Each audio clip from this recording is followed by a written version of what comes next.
Alors, dans cette seconde vidéo, on va faire une petite synthèse sur la méthode de l'aire explicite permettant de résoudre des équations différentielles, qu'elles soient linéaires ou non linéaires, à coefficient constant ou à coefficient non constant. Donc, ce qui est à retenir sur la méthode de l'aire explicite, qui est celle qui est au programme, c'est de retenir l'équation de récurrence, qui dit quoi? Qui dit que l'approximation de y à l'instant t indice n plus 1, elle est égale à, on l'approxime par la valeur de y à l'instant tn plus h, le pas, que multiplie la fonction y à l'instant tn, virgule tn. Donc là, bien évidemment, cette équation de récurrence est à retenir, hein, même si elle se retrouve extrêmement facilement à partir de la définition de y' de t par le taux d'accroissement. Donc premier point, donc retenir cette fameuse équation de récurrence. Deuxième chose à retenir, c'est que on a montré à la fin de la vidéo précédente que finalement, le nombre de subdivisions, petit m, qui du coup est l'image du pas, hein, h, qui est ici, puisque h en fait c'est tf moins t0, le tout sur n-1. Et donc du coup, il faut que ce pas h soit petit, et donc du coup, il faut que n soit grand. Et si n n'est pas grand, eh ben, on a vu que même sur la réponse initiale d'un système du premier ordre, dont on sait parfaitement la solution, qui ne présente absolument aucun dépassement, et on avait vu que si n était trop petit, donc h trop grand, finalement, on voyait apparaître sur la réponse initiale d'un système du premier ordre des dépassements, ce qui est totalement illogique. Donc ça, c'est un problème de stabilité du schéma numérique par la méthode de l'aire explicite. Par contre, ce qui est plutôt positif, c'est que ça, finalement, cette méthode, hein, de l'aire explicite, elle marche plutôt bien, hein, quel que soit le type d'entrée, quel que soit le type d'équation différentielle, même si pour l'instant on s'est focalisé uniquement sur les équations différentielles d'ordre 1, mais qu'elles soient linéaires ou non, ou à coefficient constant ou non. Donc ça, c'est ce qui est à retenir sur la méthode de l'aire explicite. Alors, il y a une autre méthode, ce qui va faire l'objet de cette seconde vidéo, qu'on va détailler un peu plus précisément, en sachant qu'elle n'est pas au programme, voilà, mais en fait vous avez tous les éléments mathématiques, informatiques et en SI pour la mettre en œuvre. Donc du coup, on pourrait très bien imaginer que dans un sujet, on vous amène à aller sur cette méthode, une deuxième méthode, qui est toujours dans la méthode de l'air, hein, ça reste toujours une méthode de l'air, puisque dans la méthode de l'air, il y en a plein, l'air explicite qu'on a déjà présenté, et la deuxième méthode de l'air, c'est la méthode de l'air que l'on appelle implicite. Donc ça, l'objectif de cette vidéo, c'est de présenter la méthode de l'air implicite. Alors rappel, si on fait des rappels, finalement, dans Euler explicite, qu'est-ce que l'on avait fait? Ben finalement, on avait dit que le y' de t, en fait, on l'approchait par le taux d'accroissement qui est y de t plus h, moins y de t sur h. Autrement dit, si on essaye de définir, de donner une représentation graphique de ceci, hop, voilà, j'ai t. Si jamais fonction y de t, je la trace hop, comme ceci, voilà. Et je me place à un instant t particulier. Donc, je vais essayer de trouver la dérivée de la fonction y à l'instant petit t qui est ici. Alors je vais zoomer un tout petit peu, voilà, hop, ici. Voilà. Quand on est dans la méthode de l'aire explicite, on va donc ici clairement hein, la bonne dérivée entre guillemets, elle est c'est la tangente, hein. Cette fois c'est le coefficient directeur de la tangente à la courbe. Du coup j'aurai une droite, hop, qui globalement ressemblerait à ceci, Voilà. Donc là, le coefficient directeur de cette droite, c'est y' de t. Ça, c'est la bonne valeur. Quand on a fait Euler explicite, qu'est-ce que l'on a fait? Qu'est-ce que l'on avait? En fait, on a dit, donc ça c'était petit t, hein, je n'ai pas précisé, mais ceci est petit t. Voilà. Qu'est-ce que l'on a fait? Bon, en fait, je ne vais pas prendre cette couleur-là, je vais prendre du rose foncé, violet foncé. Bon, on a dit, on prend y de t plus h, et qu'est-ce que l'on fait? Donc du coup, la valeur de la fonction, donc, du coup, je vais faire un copier de celui-là, hop, coller, voilà, raté, toc, toi tu viens là, voilà, hop. Et donc du coup, bah, en fait, ce qu'on a fait, c'est que on a trouvé la tangente, qui est quoi? Donc on a dit y de t plus h moins y de t sur h, c'est-à-dire la courbe qui passe par ça. Du coup, on a approché, raté, je sais pas pourquoi il m'a fait une flèche, hop, on va tracer une droite, voilà, on va la déplacer, voilà, je passe si mal, voilà, hop, comme ceci. Voilà. Donc le y' de t, dont on sait sur notre graphique que c'est le coefficient directeur de la droite bleue, bah finalement, nous, on l'a approché par le coefficient directeur de la courbe violette. Donc on voit bien qu'on n'est pas parfaitement, c'est pas parfaitement bien. Par contre, encore une fois, si on prend h petit, bah du coup tout ça, ça va converger vers le coefficient directeur de cette droite violette foncée, il va converger vers le coefficient directeur de la droite bleue. Donc ça, c'est le schéma de l'air explicite. Dans Euler implicite, donc là je vais mettre ça en noir ici, qu'est-ce que l'on va faire? En fait, on va aussi approximer le y' de t, mais cette fois-ci, on ne va plus l'approximer par y de t plus h moins y de t sur h, mais on va l'approcher par y de t moins y de t moins h sur h. Autrement dit, qu'est-ce que l'on va faire? Au lieu de regarder ce qui se passe après, donc ça c'est ce qu'on appelle, pour approcher la dérivée, hein, c'est une dérivée avant, parce qu'on regarde ce qui se passe un peu plus tard, en t plus h, et donc c'est explicite, et l'air implicite, bah, finalement on va évaluer la dérivée par rapport à ce qui se passe avant. Donc du coup, je prends du noir, donc ici j'aurai mon t moins h, voilà. Du coup, je reprends ce petit truc ici, copier-coller, voilà, hop, ici. Et donc du coup, ça passe par ce point qui est ici, et ce point-là, et donc du coup, moi je vais approcher la tangente par, alors du coup c'est un peu un coup de chance, hein, ici, hop, je vais tricher un tout petit peu, hein, désolé, je n'avais pas imaginé que ça pouvait faire ça, hop, voilà, sur un autre coefficient directeur qui est comme ceci, comme ceci. Donc, ici, celui-ci, là, ça c'est explicite, et celui-ci, c'est implicite. Alors, aucun des deux n'est vrai, hein, que ce soit l'explicite ou l'implicite, c'est qu'une approximation. Et encore une fois, si h est tout petit, et bien finalement, ces deux coefficients directeurs de la courbe violette et la courbe noire, en fait, ils vont converger vers le coefficient directeur de la courbe bleue. Donc, du coup, essayons de retrouver l'équivalent de l'équation de récurrence qu'on avait imaginé ici, enfin qu'on a trouvé ici pour la méthode de l'air explicite. Essayons de trouver l'équivalent pour la méthode de l'air implicite. Alors du coup, ça va donner quoi? On a dit y' de t par mon problème de Cauchy, c'est f de y de t virgule t. Autrement dit, ça, je peux dire que ça, c'est égal à y, pardon, qu'est-ce que tu fais? Voilà, ça va faire y de t moins y de t plus t moins h, j'ai dit, oui c'est ça, y de t moins y de t moins h sur h, et ça c'est égal à f de y de t virgule t. Donc si je réécris ça, j'aurai y de t moins y de t moins h qui est égal à petit h que multiplie f de y de t virgule t. Alors ici, on voit ce qui se passe à l'instant t. C'est le y de t qui est ici. D'ailleurs, il manque une parenthèse tout à la fin ici. Voilà. Et puis, il y a ce qui s'est passé, entre guillemets, à l'instant précédent, à l'instant t moins h. Donc, du coup, on veut simplement un changement de variable. On va simplement faire un changement de variable. Donc, du coup, je vais réduire ça un peu. Hop, on fait un changement de variable.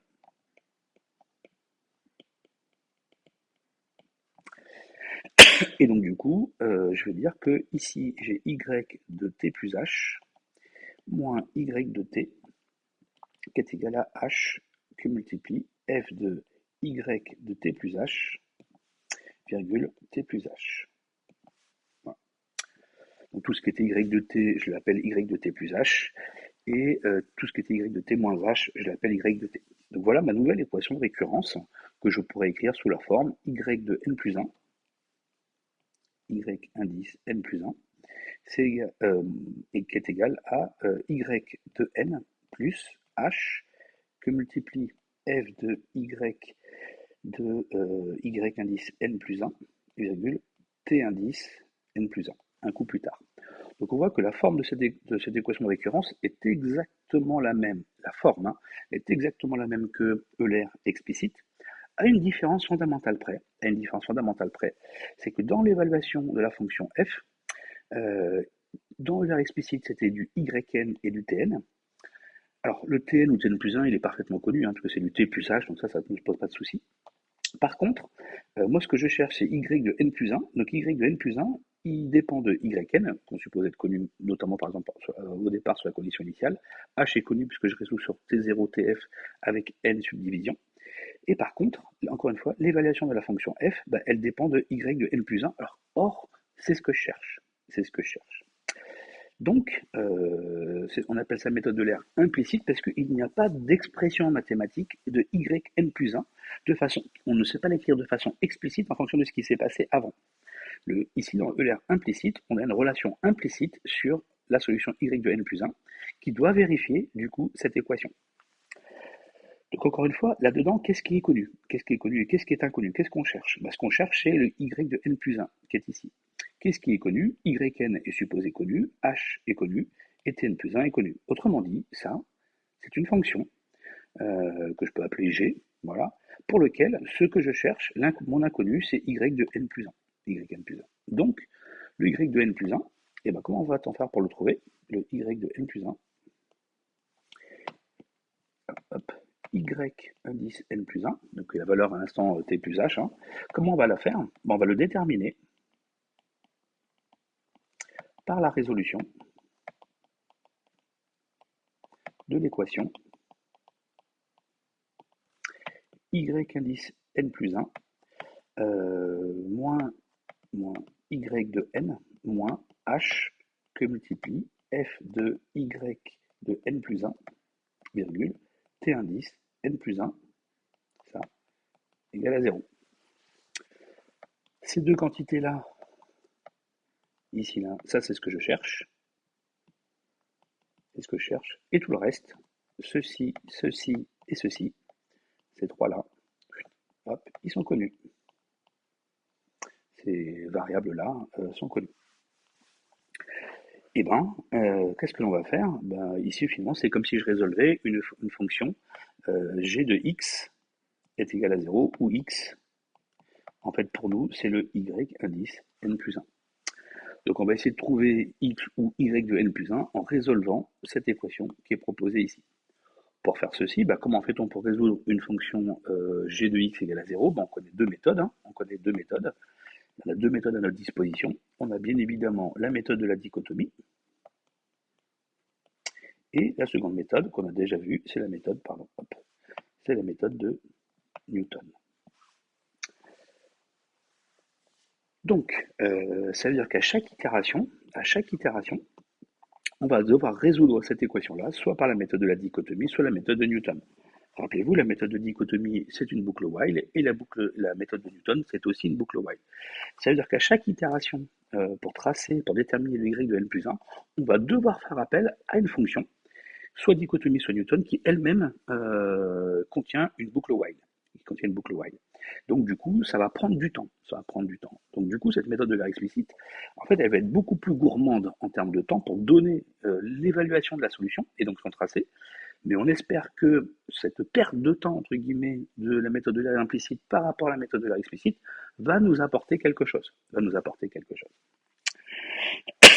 Alors, nous, ce qu'on va faire ici, on va essayer de résoudre une équation différentielle par la méthode de l'air implicite pour lequel on va utiliser la méthode de la dichotomie. Alors pourquoi la dichotomie? Parce que la dichotomie, on sait qu'elle va converger. Si je prends un intervalle gauche-droite assez large, pour peu que la fonction soit continue et monotone. Et l'inconvénient de la méthode de Newton, c'est que je suis pas sûr qu'elle converge. Elle est censée être plus rapide, mais il me faut que je connaisse un x0 qui est proche de la solution, que je ne sais pas trop ce que ça veut dire proche. Et puis surtout, autre inconvénient de Newton, c'est que je suis obligé de calculer la dérivée de cette fonction. Alors, dériver de cette fonction par rapport à y de n plus 1, on est d'accord, ça ne va pas être si compliqué que ça, mais pour autant, si on peut s'en affranchir, on va le faire, et donc c'est la raison pour laquelle on va faire dichotomie. Donc, c'est parti, écrivons ici, voilà, donc je vais prendre mon clavier. Alors, j'ai besoin d'une fonction dichotomie, et bien allez, c'est parti. Donc, def dichotomie. Donc ça, on l'avait vu ensemble, hein, pour une fonction petit f. Et la fonction dichotomie, elle a besoin de connaître quoi? Elle a besoin de connaître l'intervalle initial, donc AB, sur lequel je cherche la solution. Et elle a besoin de connaître un epsilon que je m'impose, qui est du coup la demi-largeur de l'intervalle, de l'erreur que je commets dessus. Ok, donc on va prendre une variable qui s'appelle gauche, que j'initialise à A, une variable droite que j'initialise à B. Voilà. On peut tout faire avec AB, hein, mais c'est mieux de prendre des variables gauche-droite pour un peu mieux comprendre ce qui se passe. Je prends une variable milieu, qui est quoi? Qui est le milieu de l'intervalle gauche-droite. Gauche plus droite sur 2. On se rappelle bien, le milieu, c'est gauche plus droite sur 2, et pas droite moins gauche sur 2. Et ici, bah, c'est parti. Donc on a dit tant que droite moins gauche, donc ceci est strictement supérieur à 2 fois epsilon. Alors qu'est-ce que l'on fait? Hop, et ben on teste if, donc ma fonction c'est if f de gauche que multiplie f de milieu, ah pardon, hop, milieu, gauche, peut-être que j'écris gauche, hein, j'ai mis G mais c'est gauche, gauche, hop, on va y arriver. Ah, décidément, f de gauche fois f de milieu, si cette quantité est strictement négative, ça signifie quoi? Ça signifie que ma solution, elle est sur l'intervalle gauche-milieu. Donc ma nouvelle borne droite, c'est mon milieu. Sinon, si, donc elif, alors du coup je vais pas m'embêter, je vais reprendre celui-ci et je vais simplement changer le signe. Si f de gauche fois f de milieu est strictement positif, alors du coup ma solution est dans le demi-intervalle de droite, donc du coup la variable gauche, elle prend la valeur de milieu. Et le else, on le met, hein, c'est le coup de chance. Donc si elle n'est pas strictement positive et pas strictement négative, ça veut dire qu'elle est nulle, et donc du coup je fais un return de milieu. Et donc à chacune des itérations, qu'est-ce qu'il faut faire? Il faut que je remette à jour la nouvelle valeur de milieu. Donc là je ne m'embête pas, je fais simplement un copier-coller ici. Voilà. Et quand ma boucle while a terminé, un return de gauche plus droite sur 2.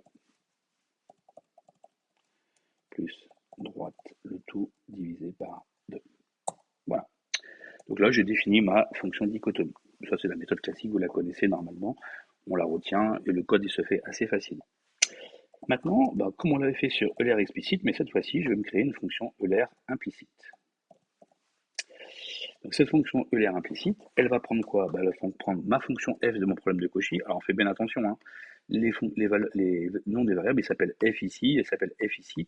En dichotomie et ELR implicite, on ne va pas les zapper sur les mêmes fonctions, hein. Mais du coup, je l'appelle f aussi. Vous pouvez l'appeler f1 si vous voulez, mais c'est pas un problème. C'est des noms de variables. Pour Python, c'est deux choses qui sont totalement différentes. C'est pas le même f. Donc ELR implicite, on aura besoin de quoi? On aura besoin de donc f. On aura besoin de T0, pardon, T0, on aura aussi besoin de TF, comme on l'a fait sur ELR explicite, virgule, le nombre de subdivisions, et puis la condition initiale, que j'appelle Y0. Voilà. Et donc du coup, bah, ça va beaucoup ressembler à ELR explicite, hein, donc je vais prendre une liste grand Y qui contient, alors comment j'avais fait? J'avais fait ça la dernière fois, non c'est pas ça. Regardez, comment fait-on sur mon ordinateur pour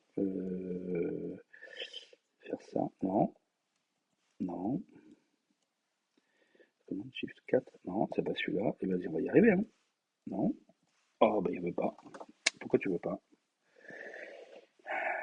Allez, comment j'avais fait la dernière fois? Bon, sinon, je vais aller faire un copier-coller, hein, j'ai gagné mon temps. Voilà. Pourquoi j'arrive pas? Ça m'énerve, ça. Non, c'est pas ça. Contrôle Shift 3, 4. Non. Non. 3. Bon, je ne sais pas. Pomme Shift 3. Non. Pomme Shift ça. Non. Ah, voilà, ça y est, j'ai réussi. On va y arriver. On va y arriver. Donc on a dit là-dedans, je mets petit y0, le petit y qui est la valeur initiale. Hein, donc on fait bien la différence entre la lettre majuscule qui ça est une liste qui va contenir les valeurs de y de tn et petit y qui du coup est la valeur initiale. Et que chaque fois on va réactualiser. Je fais exactement la même chose, mais cette fois-ci pour la liste des temps. Donc grand T qui contient T0 et petit t, c'est l'instant courant qui initialement sera l'instant courant qui initialement il vaut T0. Ok, il faut que je définisse aussi mon pas, H, qui est quoi? Par définition, qui est TF moins T0, le tout sur N-1. Voilà. Et puis bah, c'est parti, hein. Donc bah, ce processus, on va le faire un certain nombre de fois. For i in range de n-1, qui fera du coup n-1 itération. Du coup, n-1 itération dans cette boucle for, à chaque fois je vais calculer le nouveau y. Donc dans ma boucle for, j'en aurai n-1 des nouveaux y. Et comme je n'avais déjà mis 1 dans le grand y, qui était y0, j'aurai bien n valeurs à la fin. For i in range de n-1, qu'est-ce que l'on fait? Qu'est-ce que l'on fait? Du coup, il faut que je définisse à l'intérieur de ma fonction. Donc là, je vais prendre ma fameuse fonction g de x. Ça va être la fonction que je vais chercher à résoudre par la méthode de la dichotomie. Alors du coup, cette fonction g de x, c'était quoi? C'était, donc le x, hein, rappelez-vous, c'est le y de n plus 1. C'était x, c'était yn-1 moins y moins h fois f de y de n plus 1, virgule t de n plus 1. Voilà. Donc pour moi, ça va être x moins... Alors la valeur de y, c'est laquelle? Du coup, comme je l'avais appelé petit y, le petit y, je ne vais pas passer en argument, mais comme il est connu dans ma fonction, il pourra le reprendre à chaque fois. Donc ça va être x moins y moins h que multiplie ma fonction, qui c'est f de y de n plus 1, qui pour moi est le x, virgule t de n plus 1, et t de n plus 1, c'est qui? C'est t plus h. T plus h. Et donc ça, c'est censé renvoyer return, hop, ceci, ça m'agace, tous ces messages qui arrivent là, hop, je vais faire ça, voilà. Ok, alors, donc là j'ai défini ma fonction g. Et bien c'est parti, qu'est-ce que je vais dire? Je vais dire que mon nouveau y, c'est quoi? C'est ce que va renvoyer ma fonction dichotomie, qui prend en argument, donc la fonction dichotomie qui prend la fonction que je cherche à résoudre, qui en l'occurrence est f, voilà. Virgule, alors il faut que je mette AB, donc pour l'instant je ne m'embête pas, hein, je mets A virgule B, et on va discuter après, et ici il me faut l'erreur, et l'erreur on va dire que c'est un 10 puissance moins quoi, allez, moins 4, on s'en fiche. Voilà. Alors, ici, il faut que je donne l'intervalle de recherche pour résoudre par dichotomie la fonction g de x égale à 0. Et notamment l'intervalle initial. Le problème, c'est que l'intervalle initial, j'ai à peu près aucune idée de où est la solution. Or, je sais que ma fonction, elle est continue. Je sais que ma fonction continue. Et que h est petit. Et donc, forcément, le y de n plus 1, il n'est pas très très loin du yn. C'est forcément comme ça. Encore une fois, parce que ma fonction est continue et que h est petit. Donc, ce qu'on va faire, c'est qu'on va dire que finalement, le yn plus 1, il n'est pas très loin du yn. Donc ici, je mets du y. Et ici, je vais mettre y moins un delta y, et y plus delta y. Voilà. Et ce delta y, je ne sais pas trop quoi mettre. Hein. Au départ, je vais mettre 1. Voilà, on va tester si ça marche avec ici. Voilà. Alors, juste dans dichotomie, on aurait quand même pu s'assurer que sur l'intervalle AB, il y a bien une solution. Et donc, du coup, on aurait pu préalablement s'assurer par une assertion, ça vous l'avez vu en informatique, asserte que f de A fois f de B, est-ce que ceci est bien strictement négatif? C'est-à-dire que si ma fonction, par le terme de la valeur intermédiaire, si f de A fois f de B n'est pas négatif, c'est-à-dire qu'a priori, soit il n'y a pas de solution, soit il peut y en avoir plusieurs. Donc, du coup, comme ça, je m'assure que ça fonctionne. Ok. Et donc, du coup, je prends un intervalle qui est, entre guillemets, large sur l'intervalle AB, ici. Donc, cet intervalle sera large si delta y est grand. Le problème, c'est que si delta y est grand, l'intervalle est large, et du coup, ma dichotomie va mettre beaucoup de temps, entre guillemets, à converger. Et si je prends delta petit, du coup, je ne suis pas sûr que sur l'intervalle y moins delta y et y plus delta y, que ma solution soit dans cet intervalle. Donc là, forcément, il faut trouver un compromis entre la rapidité, entre guillemets, de convergence de la méthode de la dichotomie et de s'assurer qu'il y a bien la solution sur l'intervalle. Bon, là, j'ai mis 1, on va tester, puis on va voir si ça marche. On va voir si ça marche. Bon, du coup, maintenant, ça, c'est ma fonction dichotomie, me renvoie le y de n plus 1, entre guillemets, mon x, ici. Et donc, cette valeur-là, je la stocke y.append de le nouveau petit y. Voilà. Je calcule le nouveau t, qui est t plus h, ici, et dans grand T, je viens lui stocker la nouvelle valeur de petit t. Voilà. Quand ma boucle est finie, je renvoie return ma liste des temps et ma liste des grands Y. Voilà. Et bien c'est parti. Alors du coup, est-ce que quelque part dans ce qu'on a écrit, voilà, parfait. J'ai ma fonction f1 hein, qui est le problème de Cauchy, sans la condition initiale, mais qui est une équation différentielle linéaire à coefficient constant d'ordre 1. Et ça, je le soumets à une entrée échelon, donc on sait parfaitement que la solution, c'est la fameuse exponentielle. Du coup, ce qu'on va faire, hop, voilà, je vais reprendre ce code-là, qui faisait l'appel de la fonction Euler explicite, voilà, et je vais faire la même chose, mais cette fois-ci, je vais faire Euler implicite, qui résout mon équation différentielle définie par ma fonction f1, problème de Cauchy, sur l'intervalle 0,10 secondes avec 1000 subdivisions et conditions initiales nulles. Et je vais aller rechercher ceci, hop, voilà, voilà, et je vais lui demander de tracer sur une figure que je vais appeler figure 10, voilà, il faut qu'il me renvoie L temps 2000 et LY 2000. Voilà. Donc moi, ce qui va m'intéresser, c'est qu'est-ce que ça va me tracer, en sachant qu'on sait théoriquement, par des résultats hein, de maths et de SI, quelle est l'allure. Et bien allez, c'est parti, ici, voilà, parfait, ça me renvoie ça. Est-ce que c'est cohérent? Réponse oui. Valeur initiale nulle, ça converge vers 2. Et si je retrace la tangente à l'origine, ou 95% de la valeur finale, ou 63% de la valeur finale, je vais bien retrouver t égale à taux. Conclusion, je m'aperçois que quoi? Que ma fonction Euler implicite, elle marche tout aussi bien que la fonction Euler implicite. Mais ça, c'est pour 1000 subdivisions. C'est pour 1000 subdivisions.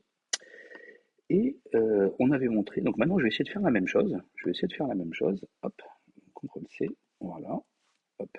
Et rappelez-vous, quand j'avais mis pour 10 subdivisions, Euler explicite, on voyait que la réponse indicielle présentait du dépassement, ce qui est totalement idiot.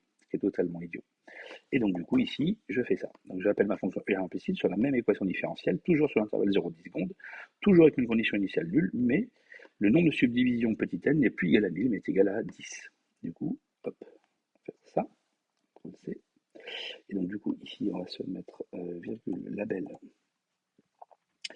égale. Donc ici, je mets n égale, donc là c'était 1000. Voilà. Hop, CTRL C, CTRL V. Ici, 10, 10, 10. Et ici, quelque part, je mets un plt.legend. Voilà. Ok. Et ben c'est parti. Lançons ça. Voilà. Qu'est-ce que ça nous donne? Alors du coup, pourquoi ça me donne ça? Ah oui, là, ok. Donc là, il faut que je fasse... Ah, j'ai eu un problème d'insertion. Ah, du coup, alors du coup, ok, donc ma fonction, ça marchait pas. Et ben on va mettre 2 ici. Je vais tester, hein, on va tester voir si ça marche. Ouais, parfait, ça marche. Donc là, vous voyez que tout à l'heure, il me mettait un problème d'insertion. En fait, c'était dû à quoi? C'était dû justement sur l'intervalle initial de recherche de la fonction de dichotomie. Mon intervalle était trop petit et ma solution n'était pas dans cet intervalle. Donc du coup, j'étais obligé d'élargir l'intervalle de recherche de x, de telle sorte que g de x égale à 0 sur l'intervalle y moins delta y et y plus delta y pour que ce soit plus grand. Donc initialement, j'avais mis 1, vous avez l'impression que ça marchait, mais là, du coup, ça marche beaucoup mieux en changeant une valeur plus grande. Voilà. Alors, qu'est-ce qui est intéressant? Ici, j'ai ma solution d'Euler explicite avec n égale à 1000, et ici, j'ai la solution d'Euler implicite, en bleu, implicite n égale 1000, et en orange, implicite n égale 10. Si vous regardez maintenant, ici, je vais superposer, ici, hop, ici, Euler explicite, alors je l'avais appelé exp1, comme explicite, sur ma fonction 0, 10, machin, et je vais pas l'appeler L, alors je vais l'appeler L temps imp, L, Y, imp, Ly, exp, Ly, exp. Donc ici c'est L10 imp,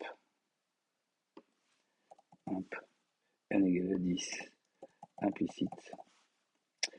Et hop là, CTRL-C, CTRL-V, donc c'est L10 exp, L10 exp, et ça c'est explicite.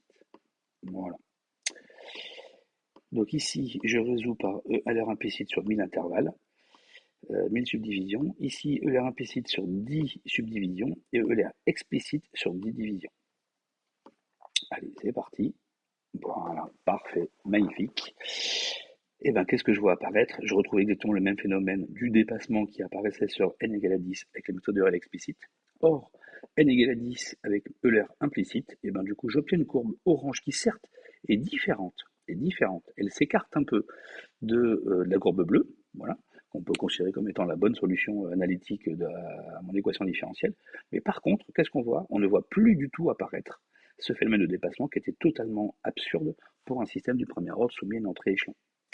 Donc la méthode de l'air implicite, en fait, elle est beaucoup plus performante, elle est beaucoup plus stable, le schéma numérique est beaucoup plus stable. C'est-à-dire qu'on ne verra pas apparaître des problèmes comme on l'a mis en évidence ici sur ELR explicite avec un faible nombre de subdivisions. Donc du coup, c'est beaucoup mieux que ELR implicite, c'est beaucoup mieux que ELR explicite en termes de stabilité. Par contre, l'inconvénient, c'est lequel? C'est que du coup, ça met beaucoup plus de temps, entre guillemets, à donner la solution, puisque à chaque itération, il faut que je fasse appel, en l'occurrence ici, à ma fonction dichotomie, mais bien évidemment, on aurait pu aussi écrire une fonction Newton et ça aurait fonctionné exactement de la même façon. Donc, je passe du temps, entre guillemets, à chaque itération, à déterminer la solution par la méthode soit dichotomie, soit Newton. Et donc, je perds du temps, entre guillemets, à faire ça. Par contre, la contrepartie de cette perte de temps, c'est quoi? C'est la stabilité du schéma numérique. Donc, du coup, il n'apparaîtra pas de phénomène particulier, spécifique, dont on sait parfaitement qu'il n'existe pas. C'est juste la résolution numérique des équations différentielles qui pose un souci. Voilà, donc du coup, le but de cette vidéo, c'était juste de vous présenter la méthode de l'air implicite et de la comparer notamment à la méthode de l'air explicite. Donc, on a résolu en partie les problèmes du nombre de subdivisions de l'air explicite. On l'a résolu avec l'air implicite. Voilà. Donc, c'est la fin de cette seconde vidéo. Et dans la troisième vidéo, on va s'intéresser maintenant à la résolution des équations différentielles, linéaires ou pas, variante à coefficient constant ou pas constant, mais cette fois-ci, plus uniquement dans le cadre des équations différentielles d'ordre 1, mais on va voir comment on fait pour résoudre des équations différentielles d'ordre 2, et puis on va essayer de généraliser tout ça pour des équations différentielles d'ordre n.